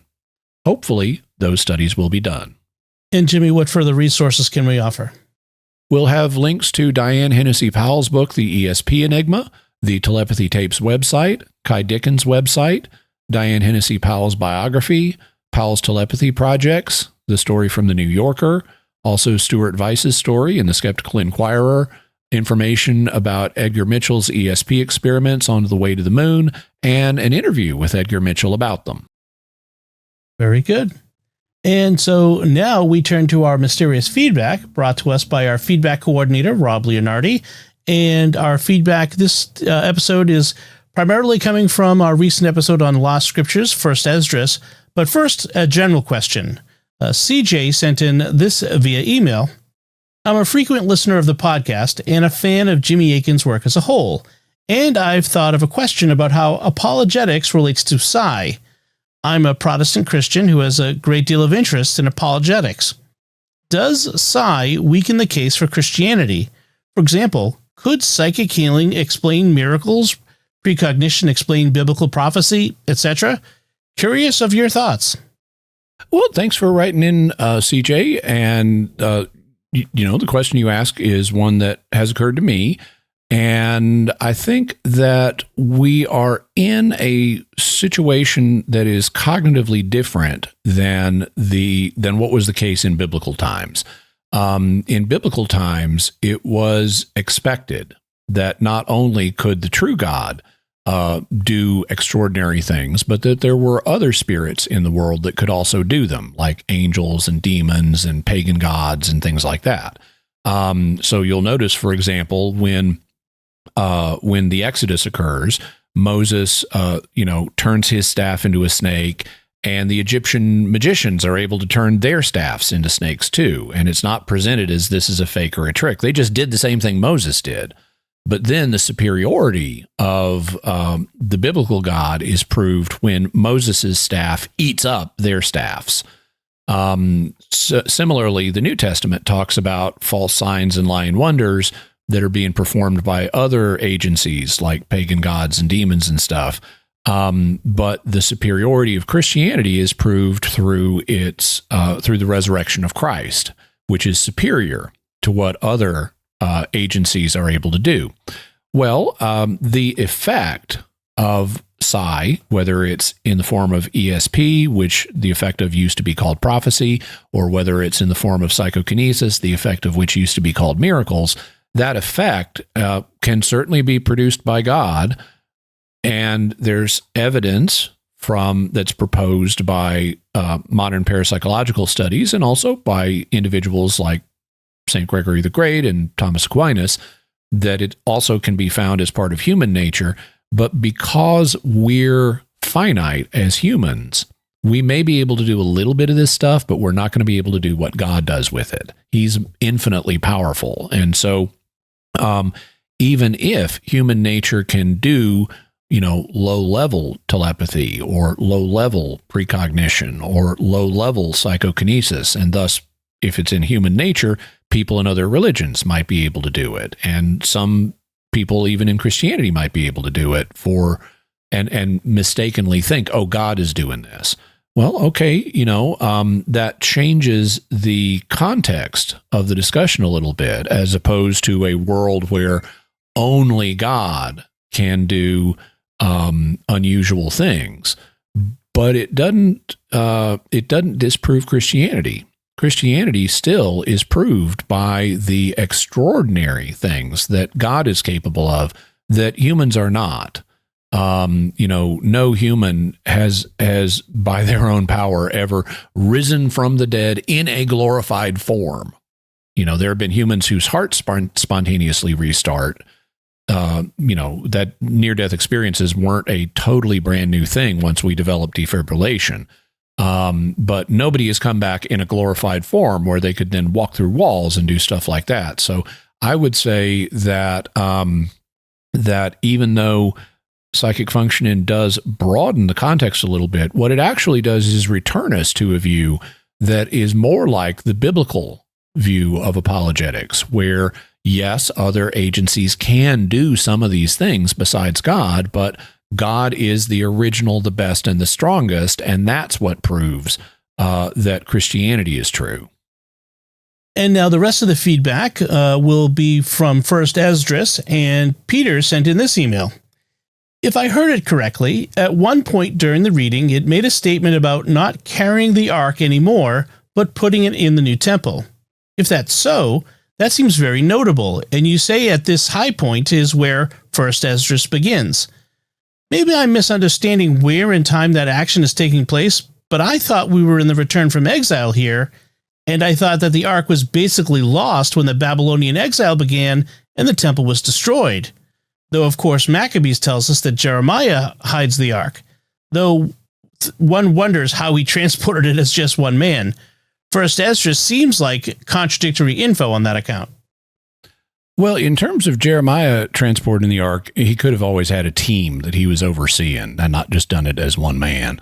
What actually happened with the ark, we'll look at in a future episode. But at the beginning of First Esdras, we are not yet up to the Babylonian exile. It starts before the Babylonian exile. It then covers the period of the Babylonian exile, and then it covers the period after the return to the land when they're building a new temple. So at the beginning of the book, we haven't hit the Babylonian exile yet, and so they still have the ark at that point. Then our feedback coordinator, Rob, has something he'd like to contribute. I know you briefly mentioned how First Esdras includes parts of Ezra, but I know there are multiple books of Esdras. How are First Esdras and the others different from Ezra itself? Also, if Esdras is apocryphal, why does the church use Fourth Esdras in her liturgy, specifically as one choice for the entrance antiphon for Divine Mercy Sunday? Well, there are basically 4 relevant books, and they go by different names. I'm going to call them by kind of the modern Western set of names just to make it easier. There's Ezra, Nehemiah, First Esdras, and Second Esdras. And while they deal with similar time periods and include similar material, it kind of like Matthew, Mark, and Luke do, they also each have distinct material that is unique to them, and that's what makes them unique. Just the same way that Matthew, Mark, and Luke all deal with the life of Jesus and from pretty much the same angle, but they nevertheless each have their own distinctives that make their own contribution and make them valuable as independent books. When it comes to the church using an antiphon, well, these things grew up organically in church history, and the church hadn't always had in fact, the church has not yet said that First Esdras is definitely uninspired, but the church has not always had these books are infallibly in the canon. It didn't have that until Trent, and these things like antiphons have grown up organically, and they're not scripture read-ins. So the people who compose things like the antiphons have felt free to grab from other sources, and they may not have been clear at whatever point in history they were writing on. Is this a book of scripture, or is it not a book of scripture, or things like that? It's just an organic process. And if I add, the composition of the liturgy and the sacramentary is not in itself infallible. Like what's in there is right. So that could have other things. Okay. So and it's not a matter of infallibility. It's just different. Yeah. It's just not scripture. If it's not scripture, it's not scripture. But that doesn't mean you can only quote scripture in the liturgy. And then finally, Philip on YouTube writes, David Zaraz makes the case that Eastern Catholics actually do not, in fact, accept more books than us. The extra books are not considered canon and only good for reading and included in their Bibles the same way they were and still are in many Western Bibles, including the King James Version. If that's the case, then this issue may never even come up in further reunification efforts. Well, there's several things there, Philip. One of them is you're right that these books were originally included in the original 1611 version of the King James Bible, but they are not there typically in King James Bibles today. Also, I'm not sure what you mean because you say Eastern Catholics do not accept more books than us, by which I assume you mean Western Catholics.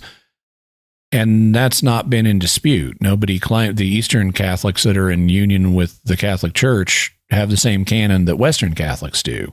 And there's no need for further reunification with them because we're already united with them. I think what you meant to say is Eastern Christians who aren't Catholic. And they, as I indicated in the previous episode, they have a variety of different views about the canon, and some of them do consider books like First Esdras to be canonical. So, whether this would be brought up in reunification discussions is another matter. They might not choose to make an issue of it. But there are Eastern non-Catholic Christians who accept First Esdras as scripture, and anyone who, I don't know what David Zaraz says, but anyone who would say none of them do accept it as scripture would be mistaken. All right. Well, thank you everyone for your feedback. And now it's time to hear from you. What are your theories about the telepathy tapes and the claims it makes?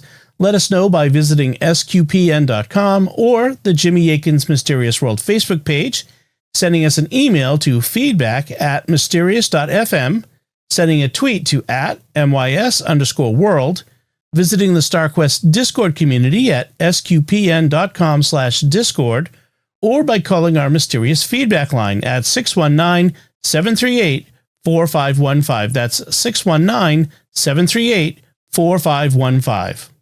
And I want to say a special word of thanks to Oasis Studio 7 for the video and animation work on this episode. You can check it out by going to youtube.com/Jimmy Akin. While you're there, be sure to do all the YouTube things and like, comment, subscribe, and hit the bell notification so you always get notified when I have a new video. I also want to thank Rob Mady for his voiceover work on this episode. So, Jimmy, what's our next episode going to be about?